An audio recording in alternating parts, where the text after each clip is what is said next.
हिंदू संस्कृति हिंदुस्तान की धड़कन है, इसलिए ये साफ है कि अगर हिंदुस्तान की सुरक्षा करनी है तो पहले हमें हिंदू संस्कृति को संवारना होगा। ये याद रखा जाना जरूरी है कि ताकत संगठन के जरिए आती है, इसलिए ये हर हिंदू का कर्तव्य है कि वो हिंदू समाज को मजबूत बनाने के लिए हर संभव कोशिश करे। ये बात कही है आरएसएस के संस्थापक डॉक्टर केशव बलिराम हेडगेवार ने। डॉक्टर केशव बलिराम हेडगेवार कौन थे, कहां से आते हैं, उन्होंने संघ को कैसे खड़ा किया, उनके मुताबिक इसकी क्या जरूरत थी, इन सभी सवालों के जवाब आपको हम बताएंगे इस वीडियो में। नमस्कार, मेरा नाम कोमल है और आप इनसाइडर लाइव देख रहे हैं। कहानी की शुरुआत 22 जून 1897 को होती है। इस तारीख को रानी विक्टोरिया की ताजपोशी की 60वीं सालगिरह थी, लेकिन 8 साल का एक बच्चा शांत और दुखी था। उस बालक ने समारोह में हिस्सा नहीं लिया और घर लौट गया। घर पहुंचकर मिठाई फेंकी और एक कोने में बैठ गया। बड़े भाई ने पूछा, केशव क्या तुम्हें मिठाई नहीं मिली? जवाब आया, मिली थी, लेकिन इन अंग्रेजों ने हमारे भोसले खानदान को खत्म कर दिया। हम इनके समारोह में कैसे हिस्सा ले सकते हैं? केशव बलिराम मूल रूप से तेलंगाना के कांडकुर्ती गांव के रहने वाले थे, लेकिन 1 अप्रैल 1889 को केशव बलिराम हेडगेवार का जन्म नागपुर में हुआ। उन्हें आगे चलकर डॉक्टर जी भी कहा गया। साल 1925 में संघ की नींव रखने वाले डॉक्टर हेडगेवार का जन्म बलिराम पंत हेडगेवार और रेवती के घर हुआ। परिवार कोई खास समृद्ध नहीं था। जब केशव 13 वर्ष के थे तो प्लेग की वजह से उनके माता पिता का निधन हो गया।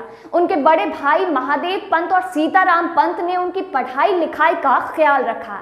देशभक्ति का भाव और अंग्रेजों के प्रति विद्रोह की मंशा हेडगेवार के मन में बचपन से थी। जब वो पुणे में हाई स्कूल की पढ़ाई कर रहे थे तो वंदे मातरम गाने की वजह से उन्हें स्कूल से निकाल दिया गया था, क्योंकि ऐसा करना ब्रिटिश सरकार के सर्कुलर का उल्लंघन था। मैट्रिक के बाद उन्हें साल 1910 में मेडिकल की पढ़ाई के लिए कलकत्ता भेज दिया गया। साल 1915 में वो डॉक्टर के रूप में नागपुर लौट आए। संघ के मुताबिक शासकीय सेवा में प्रवेश के लिए या अपना अस्पताल खोलकर पैसा कमाने के लिए वे डॉक्टर बने ही नहीं थे। भारत का स्वातंत्र्य यही उनके जीवन का लक्ष्य था। 2-4 अंग्रेज अधिकारियों की हत्या होने के कारण अंग्रेज यहाँ से भागने वाले नहीं थे। किसी भी बड़े आंदोलन की सफलता के लिए व्यापक जन समर्थन की आवश्यकता होती है। क्रांतिकारियों की क्रियाकलापों में उसका अभाव था। सामान्य जीवन में जब तक स्वतंत्रता की प्रखर चाह निर्माण नहीं होती तब तक स्वतंत्रता प्राप्त नहीं होगी, और मिली भी तो टिकेगी नहीं। यह बात उनके मन पर अंकित हो गई थी और नागपुर लौटने के बाद गहन विचार कर थोड़े ही समय में उन्होंने उससे अपने को दूर कर लिया और कांग्रेस के जन आंदोलन में पूरी ताकत से शामिल हुए। यह वर्ष था 1916 का। लोकमान्य तिलक जी मंडाले 6 वर्षों का कारावास समाप्त कर मुक्त हो गए थे। स्वतंत्रता मेरा जन्मसिद्ध अधिकार है और उसे मैं प्राप्त करके ही रहूंगा। उनकी इस घोषणा से जनमानस में चेतना की एक प्रबल लहर निर्माण हुई थी। केशव अंग्रेज सरकार के खिलाफ उग्र भाषण भी देने लगे। अंग्रेज सरकार ने उन पर भाषण बंदी का नियम लागू किया, किंतु डॉक्टर जी ने उसे नहीं माना और अपना भाषण क्रम चालू ही रखा। फिर अंग्रेज सरकार ने उन पर मामला दर्ज किया और उनको 1 वर्ष की कारावास की सजा दी। 12 जुलाई 1922 को कारागृह से वे मुक्त हुए। साल 1925 में विजयादशमी के दिन संघ की स्थापना की। साल 1936 में इसकी महिला इकाई बनाई गई। उनके शुरुआती अनुयायियों में भैया जी दानी, बाबा साहेब आपटे, बाबा साहेब देवरस और मधुकर राव भागवत थे। संघ की नींव महाराष्ट्र के नागपुर में रखी गई और धीरे धीरे शहर और उसके आसपास बढ़ने लगा।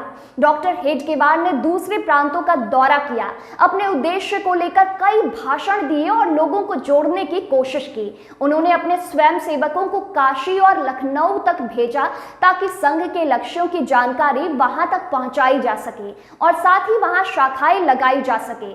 आलोचकों का कहना है कि साल 1925 में संघ की नींव रखने के बाद डॉक्टर हेडगेवार ने उसे ब्रिटिश विरोधी आंदोलन से दूर रखने का फैसला किया। हालांकि देश के स्वतंत्रता आंदोलन में उनकी भूमिका को लेकर आलोचक सवाल उठाते रहे हैं। हेडगेवार 2 बार जेल गए। पहली बार साल 1920 में खिलाफत आंदोलन को लेकर भड़काऊ भाषण देने की वजह से, जो कांग्रेस के आह्वान पर था। दूसरी बार 1930 में गए। नमक आंदोलन के दौरान उन्होंने संघ से जुड़े लोगों को कहा कि वो इस आंदोलन में हिस्सा नहीं लेंगे और ये सभी बातें आरएसएस के दस्तावेजों में दर्ज है, लेकिन वो खुद गए हिस्सा लेने।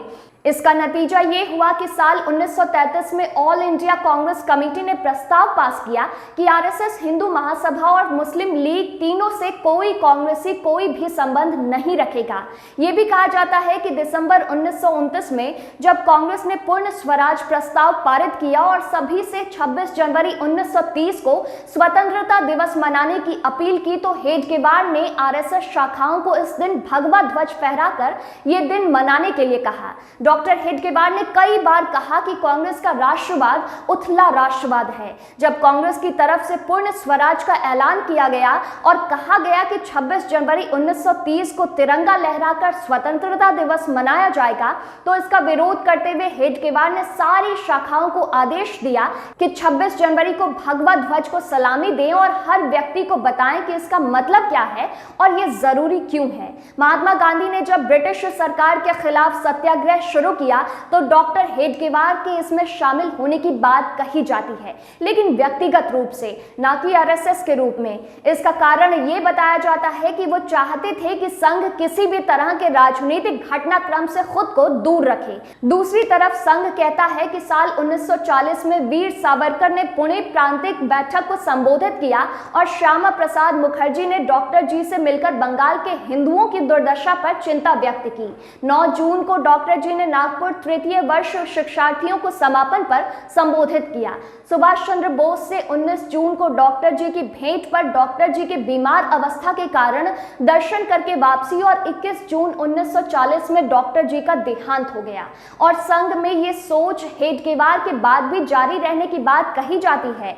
14 अगस्त 1947 को संघ के मुखपत्र ऑर्गेनाइजर में लिखा गया कि जो लोग किस्मत के दांव से सत्ता में आ पहुंचे वो हिंदुओं के हाथ में तिरंगा थमा दें, लेकिन इस देश के हिंदू को यह मान्य नहीं होगा। इसमें 3 रंग है और 3 रंग मनहूस होते हैं और झंडे को मानना देश के मनोविज्ञान पर बुरा असर डालेगा।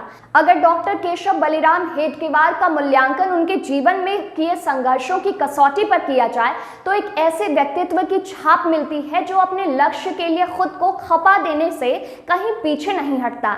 धन्यवाद। वीडियो में इतना ही। ये वीडियो आपको कैसी लगी अपने कमेंट के थ्रू हमें जरूर बताएं। इसके अलावा वीडियो अगर आप फेसबुक पर देख रहे हैं तो पेज को लाइक फॉलो कर लें और अगर यूट्यूब पर देख रहे हैं तो चैनल को सब्सक्राइब कर लें।